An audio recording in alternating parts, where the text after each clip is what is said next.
जादुई चोर। राजू, सुमित और सोहन तीनों बहुत अच्छे मित्र थे। तीनों अपनी पढ़ाई खत्म होने के बाद नौकरी ढूंढने में लग जाते हैं। तीनों रोज सुबह नौकरी की तलाश में निकलते हैं, लेकिन शाम को निराश होकर ही घर लौटते हैं। अरे यारो क्या करें, नौकरी ढूंढते ढूंढते इतने दिन हो गए, कैसी भी नौकरी नहीं मिल रही। हाँ भाई, हमारी तो पढ़ाई लिखाई सब कुछ बेकार चली गई। इतना पढ़ने के बाद भी कोई नौकरी नहीं मिल रही। सोहन भैया, आजकल पढ़ाई से कुछ नहीं होता, पैसा भी होना चाहिए। पैसा देखकर ही नौकरी मिलती है। ये बात तो सही है, रिश्वत से ही सारे काम होते हैं। पैसा देखो, तमाशा देखो। समझ नहीं आ रहा है करे तो क्या करे। गांव से भी लगातार फोन आते रहते हैं, रोज पूछते हैं मिल गई नौकरी, कब कमाना शुरू करोगे। सबकी बातें सुन सुनकर दिमाग खराब हो जाता है। कहाँ से दूं पैसे, चोरी करूं या किसी के घर में डाका डालूं। भाई अगर यही सब रहा तो हमें चोरी ही करनी पड़ेगी। हाँ सोहन भाई, तुम सही बोल रहे हो। मुझे तो लगता है हमें यही काम करना चाहिए। ईमानदारी में कुछ नहीं रखा, क्यों ना हम तीनों मिलकर चोरी करें। राजू की बातों से सोहन राजी हो जाता है, लेकिन सुमित गुस्से में आ जाता है। फिर सोहन और राजू सुमित को उसकी ऐसी ऐसी परेशानियां गिनवाते हैं कि सुमित भी चोरी के लिए राजी हो जाता है। फिर अगली ही रात को, हाँ भाइयों, तैयार हो तुम दोनों अपने अपने काम पर निकलने के लिए। हाँ, हम तैयार हैं। फिर तीनों दोस्त चोरी करने के लिए एक बुढ़िया के घर में घुस जाते हैं। अरे भाइयों, लगता है इस घर में कोई नहीं है, चोरी करना आसान हो जाएगा। तभी एक बुढ़िया औरत खांसते हुए कमरे से बाहर निकलती है। हे भगवान जी, कैसी जिंदगी है। प्यास लगे तो कोई पानी पकड़ाने तक को नहीं है। चलो, जैसी आग की इच्छा। बुढ़िया ऐसा बोलकर पानी पीकर अपने कमरे में चली जाती है। अरे ये अम्मा तो बहुत बूढ़ी है, बेचारी कितनी परेशान है। हाँ हाँ, हम भी देख रहे हैं। तू चुप हो जा, ज्यादा बोल मत, आवाज चली गई तो बेकार में पकड़े जाएंगे। फिर वो तीनों उस बूढ़ी औरत के सोने का इंतजार करने लगते हैं, लेकिन काफी देर इंतजार करने के बाद भी वो बूढ़ी औरत सोने का नाम ही नहीं ले रही थी। बहुत बेचैनी हो रही है, नींद भी नहीं आने का नाम ले रही। नींद आएगी भी कैसे, जब तक ये पैसे बैंक में जमा नहीं होंगे तब तक मुझे चैन की सांस नहीं आएगी।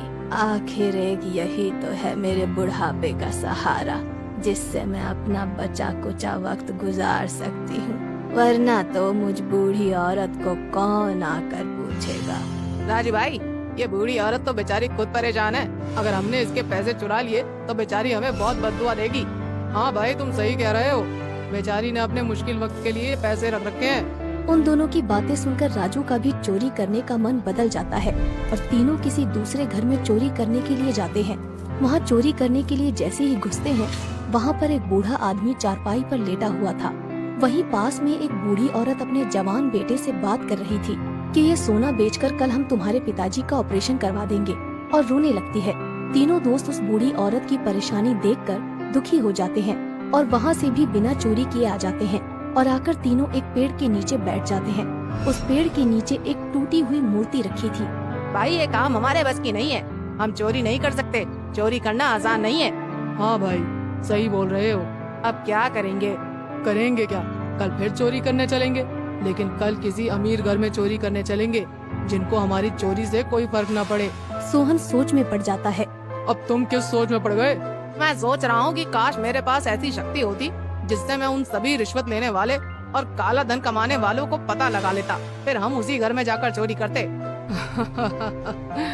हाँ, और मुझे कोई ऐसी शक्ति मिल जाती जिससे हम गायब होकर उन रिश्वतखोरों के घर में आसानी से चोरी भी कर लेते और कोई हमें देख भी नहीं पाता।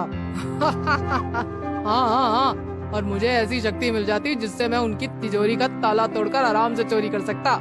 और ये बोलकर तीनों जोर जोर से हंसने लगते हैं। तभी मूर्ति से आवाज आती है, तथास्तु। तीनों आवाज सुनकर डर जाते हैं और डर कर अपने रूम पर चले जाते हैं। वहाँ जाकर वो तीनों सो जाते हैं। अगले दिन सुबह उठकर, अरे राजू भाई, सुमित भाई, मुझे रात को सपने में एक ऐसा घर दिखाई दिया जिसमें बहुत सारा काला धन था। अरे सोहन भाई, वो सिर्फ बातें थी, जैसा हम बचपन में सोचते थे। काश ऐसा हो जाता, काश वैसा हो जाता। बचपन में तो हमें पता ही नहीं क्या क्या सोच लेते थे। बचपन में हमारी हुई बातें सच थोड़ी ना होती थी जो आज सच होंगी। क्या पता भाई सच हो जाए। एक बार कोशिश तो करते हैं। जो जगह सोहन भाई ने सपने में देखी है, चलो उसी घर पर आज हम चोरी करने चलेंगे। ठीक है राजू, तुम कहते हो तो हम चलते हैं। ये बोलकर तीनों रात होते ही चोरी करने के लिए उसी जगह पर चले जाते हैं जो सोहन ने अपने सपने में देखी थी। सोहन भाई, तुम्हारा सपना तो मुझे सच लग रहा है।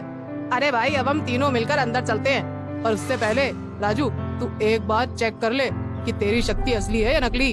राजू अपनी शक्ति का पता लगाने के लिए उस बिल्डिंग के चौकीदार के सामने अंदर घुसने लगता है, लेकिन चौकीदार ऐसे आराम से बैठा था जैसे उसे कुछ दिखाई ही नहीं दे रहा हो। अरे वाह, इस चौकीदार को तो मैं दिखाई ही नहीं दे रहा। राजू सोहन और सुमित का हाथ पकड़कर अंदर ले जाता है। हाथ पकड़ते ही वो दोनों भी गायब हो जाते हैं। तीनों उस घर के अंदर घुस जाते हैं। सुमित, मेरा और सोहन का काम तो हो गया, अब तुम्हारा काम शुरू करो। जैसे ही राजू ने तिजोरी को हाथ लगाया, उसका लॉक अपने आप ही खुल गया। राजू, सोहन और सुमित सारा पैसा भरकर वहाँ से गायब हो गए। ये तो बहुत सारे पैसे हैं। हाँ, इतने पैसे मैंने पहली बार देखे हैं। मैं सोच रहा था कि क्यों ना हम इन पैसों से गरीबों की मदद करें। हाँ, तुम बोल तो ठीक रहे हो। फिर वो तीनों जब भी कोई रिश्वत लेता है, उसके घर रात को जाकर उन पैसों की चोरी करते हैं और उन पैसों से गरीबों की मदद करने लगते हैं। फिर एक दिन, सोहन भाई, आज रात कोई ऐसा अमीर पैसे वाला घर का सपना देखना जिससे उस बच्ची के दिल का ऑपरेशन हो सके। उस छोटी बच्ची के ऑपरेशन में बहुत पैसा चाहिए, तुम्हें पता है ना?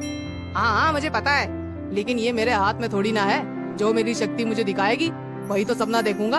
अब तक हमने जितनी भी चोरी की है, उससे कहीं ज्यादा बड़ी चोरी करनी पड़ेगी हमें। उन तीनों दोस्तों की बात एक पुलिस वाला सुन लेता है और चोरी की बात सुनकर तीनों को पकड़कर पुलिस स्टेशन में ले जाकर बंद कर देता है। हाँ, अब बताओ, ये क्या चोरी की बातें चल रही हैं? और तुम सपना देखकर चोरी करते हो, ये सब क्या माजरा है?